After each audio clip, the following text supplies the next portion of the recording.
কুপির আলো জেলে পড়াশোনা করছে চাঁপাইনবাবগঞ্জের শিবগঞ্জ উপজেলার কালীনগরীর বাগানপাড়ার দুই শিক্ষার্থী সিয়াম ও মিরাজ।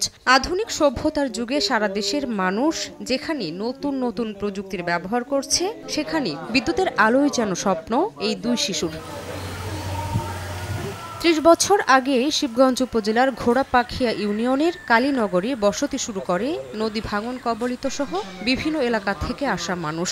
বর্তমানে গ্রামটিতে বসবাস করছে ১২০টি পরিবার। কিন্তু দীর্ঘ আড়াই যুগ পেরিয়ে গেলেও এলাকাটিতে পৌঁছায়নি বিদ্যুতের আলো। বহুবার জনপ্রতিনিধিরা আশ্বাস দিলেও বাস্তবায়ন হয়নি। বছরের পর বছর প্রশাসনের দফতরে ঘুরেও কাজ হয়নি। খুব কষ্টতে আছি, ছেলেপিলে লেখাপড়া করতে পারে না, ছেলেপিলে গরমে ঘুমাইতে পারে না। কারেন্টের লাগে আমরা কার বাড়ি একটা মোবাইল চার্জে দিতে যাচ্ছি, লাইট চার্জে দিতে যাচ্ছি। সরকারের কাছে আমাদের আবেদন, অতি সত্ত্বর যেন আমরা কারেন্ট পাই, সে সরকার যেন ব্যবস্থা করে। অফিস আদালত ঘুরে ঘুরে আমরা আশ্বাস দিচ্ছে, কিন্তু আমাদের কোনো ফলাফল বাহির করে দিচ্ছে না।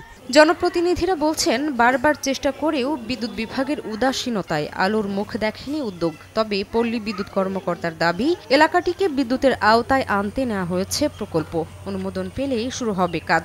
ঢাকা বরাদ্দ পাঠাইছে, বরাদ্দ আসলে আপনারা আমরাই করবো। এই পর্যন্ত শেষ, এখন পর্যন্ত বরাদ্দ আইলো কি গেল কোনো খবর নাই। ফ্রি করার জন্য আরইবিতে আমরা একটা পরবর্তী একটা পত্র দিই যে এই কাজটা যাতে ফ্রি করে দেওয়া হয়। এখনও আর এটা অনুমোদন আসেনি আমাদের বিদ্যুৎ বিভাগের। এই হলো সর্বশেষ আসতে আমরা কাজটা করবো আর কি।